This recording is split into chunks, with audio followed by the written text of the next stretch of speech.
They say a house becomes a home after marriage.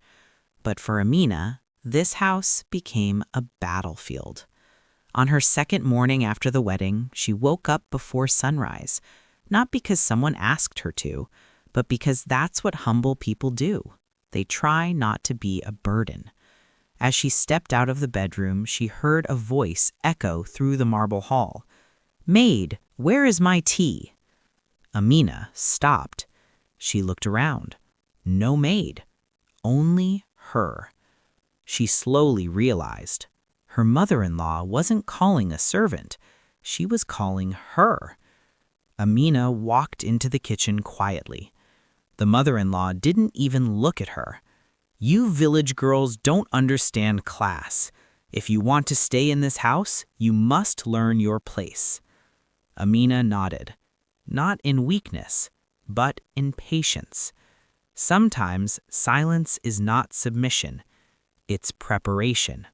That morning, the mother-in-law made a list. Not a to-do list, a humiliation list. Clean the entire house, wash clothes by hand, cook for guests, polish shoes, and clean the prayer room last, all while dressed in simple clothes. No bangles, no jewelry, no respect. "In my house," the mother-in-law said, "a poor girl must earn every breath." Amina's husband watched silently, not because he agreed, but because in rich families, even sons are afraid of powerful mothers. Amina worked without complaint. Her hands shook, her back hurt, but her face stayed calm, and that confused everyone, because people expect poor girls to cry, but Amina didn't.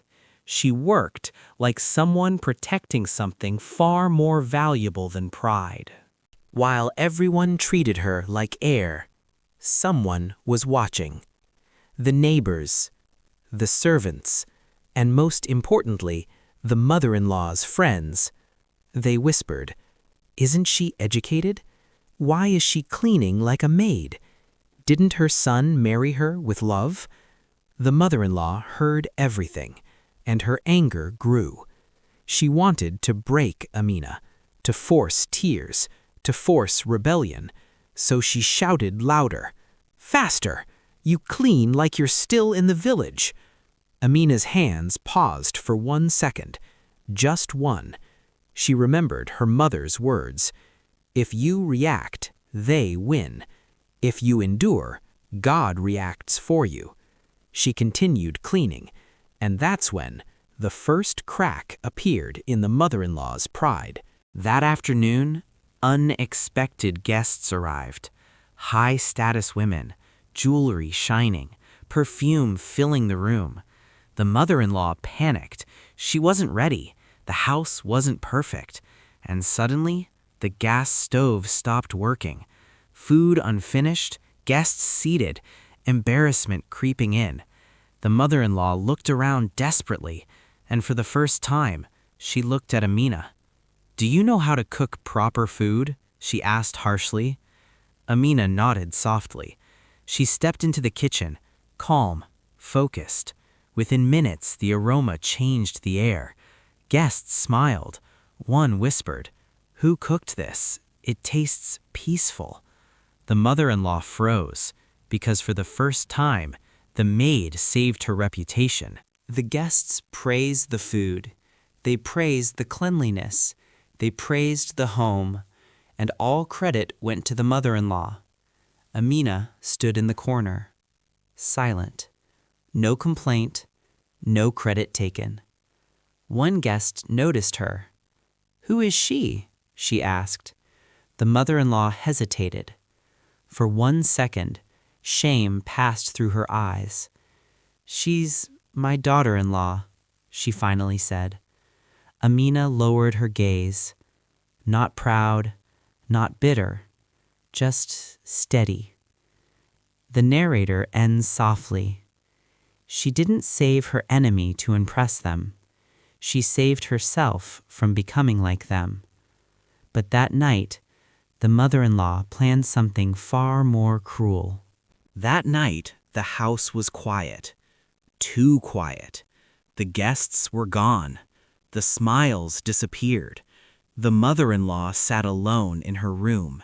Her face in the mirror looked calm, but her eyes burned. "She made me look weak," she whispered to herself. Not because Amina spoke, but because Amina didn't. Silence had exposed her cruelty. She called the house help. "Tomorrow," she said coldly, "I want her outside before sunrise." The maid hesitated. "Madam, she's your daughter-in-law." The mother-in-law replied, "In this house, I decide who is what." That night, Amina prayed longer than usual, as if her heart already knew a storm was scheduled for morning. Before the sun rose, Amina felt a hand shake her shoulder. "Get up." She opened her eyes. 2 suitcases lay open, her clothes thrown inside without care. The mother-in-law stood at the door. "Go back to the village," she said. "I tried you. You failed." Amina sat up slowly. Her voice was calm. "Did I do something wrong?" The mother-in-law laughed. "You were born wrong." Those words, they didn't break Amina. They hardened something inside her. She picked up the suitcases and walked out, barefoot. No goodbye. But just as the gate opened, a security guard ran toward them. "Madam, stop! There's a problem." The security guard was shaking. "Madam, the bank called." The mother-in-law frowned. "Why would a bank call at this hour?" The guard swallowed. "They're asking for Amina." Silence. The mother-in-law slowly turned. "Why would a bank ask for a maid?" Amina froze. The guard continued. "They said she is listed as an emergency contact for the late Mr. Kareem." The name hit the room like thunder. Mr. Kareem, the respected businessman, the man whose scandal once nearly destroyed the family. The mother-in-law's face drained of color, because Mr. Kareem had only one hidden secret. "That girl," she whispered. "No, it can't be her." Amina spoke softly. "Please let me leave." She didn't ask questions. She didn't defend herself. The bank called again, this time on speaker. "We need Miss Amina Kareem to sign documents regarding an old trust fund." The room spun. Amina Kareem. The mother-in-law staggered back, because years ago she had destroyed evidence to protect the family name. A child born out of truth, a truth buried. And now, that truth was standing at the gate with bare feet and suitcases. Everyone stared at Amina, waiting, expecting her to speak, to accuse, to cry, to expose. But Amina did something unexpected. She turned to the mother-in-law and said, "If my presence brings you shame, I will go." Tears formed in the mother-in-law's eyes, not from kindness, from fear. Because Amina wasn't threatening her, she was protecting her. The narrator ends quietly. Some people don't fight to win. They fight to remain human. But that silence would soon cost the mother-in-law everything she tried to protect. The gate remained open. Morning light crept into the mansion like a witness that refused to leave. No one moved. The mother-in-law's hands trembled as she stared at Amina, not because of love, because of memory. The phone rang again. This time, she answered it herself. "Yes, this is the Kareem residence." A calm voice replied. "We've been trying to reach Miss Amina Kareem for years. Her father left instructions. If she was ever found, everything would activate." The word everything echoed. The mother-in-law sat down slowly. She remembered the past, the rumors, the secret pregnancy, the night she paid someone to make papers disappear. She looked at Amina, this fragile girl with bruised hands who cleaned floors without complaint. Was not weak. She was the laid destiny. Amina whispered, "Please, may I leave now?"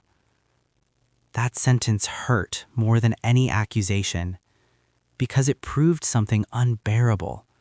Amina didn't come for revenge. She came to survive. The husband, who had stayed silent all along, finally stepped forward. "Mother, is it true?" His voice wasn't angry, it was wounded. The mother-in-law avoided his eyes. "You don't understand," she snapped. "I did what I had to do." He looked at Amina. "All this time, you carried this alone?" Amina nodded. "I didn't know the truth until recently, and I didn't come here because of it." The son's voice broke. "Then why did you accept this marriage?" Amina replied softly, "Because I believed goodness could change hearts." Silence. The son turned back to his mother. "You humiliated my wife. You called her a maid." The mother-in-law shouted, "I was protecting this family." He answered quietly, "No, you were protecting your pride." For the first time, the powerful woman felt her control slipping. They moved to the old study, a room locked for years. Dusty files, yellowed envelopes, a smell of secrets. The bank representative arrived. He opened a folder. Mr. Karim left a trust. Half the estate was always meant for his first child. The mother-in-law stood up suddenly. "That's impossible!" The man continued calmly. "It was delayed due to missing identity records, but recent verification confirms Miss Amina Karim's lineage." He slid the documents forward. Amina didn't touch them. She stared at the floor. The representative paused. "You're not excited?" Amina replied, "I don't know how to feel." That honesty shook everyone, because money usually reveals greed, but here it revealed grief. The mother-in-law's voice cracked. "If this gets out, our family name is finished." Everyone waited. This was Amina's moment. One word from her could destroy reputations, marriages, friendships.